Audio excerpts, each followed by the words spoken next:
Assalamu alaikum. Tumsifu Yesu Kristo. Mbele yenu nipo hapa kuwakilisha idara ya habari na mawasiliano Young Africans. Kama ambavyo mnafahamu, meneja habari na mawasiliano Young Africans Ali Shaban Kamwe yuko pamoja na timu mkoani Kigoma, ambapo Young Africans kesho tutakuwa na mchezo wa ligi ya NBC dhidi ya Mashujaa pale Kigoma, na amenituma nimwakilishe hapa na kueleza yale ambayo Young Africans imeweza kutangaza kupitia idara ya habari na mawasiliano, ikiwa mapema leo kupitia press release. Uongozi wa Young Africans Sports Club kupitia kamati ya utendaji imeweza kuwachagua wajumbe 5 wa kamati ya uchaguzi wa Young Africans Sports Club 2026. Kamati hii ikiwa na mwenyekiti ambaye ni Advocate Malangwe Ali Mchungahela pamoja na makamu mwenyekiti Samuel Mangesho, Advocate Samuel Mangesho. Sasa nichukue nafasi hii, nitumie fursa hii kuweza kumkaribisha mwenyekiti wa kamati hii ya uchaguzi wa Young Africans aweze kuzungumza, aweze kutoa taarifa za uchaguzi huu kwa wapenzi, wadau, mashabiki wa Young Africans pamoja na nyinyi wanahabari.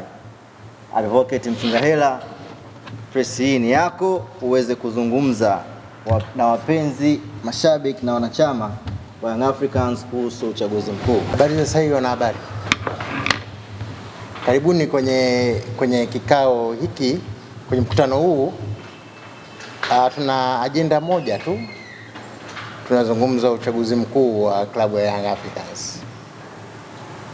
Kama mnavyoelewa, ibara ya 29 ya katiba ya Yanga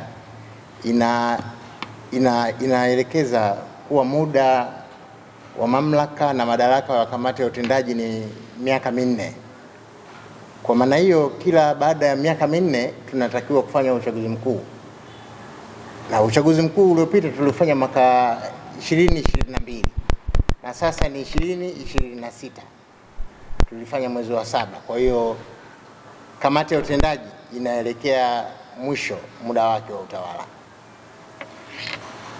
Sasa kama kawaida yetu, kwa utaratibu wa katiba, wajumbe ambao wanaingia kwenye mkutano mkuu kupiga kura wanatoka kwenye matawi yaliyokidhi vigezo vya kisheria.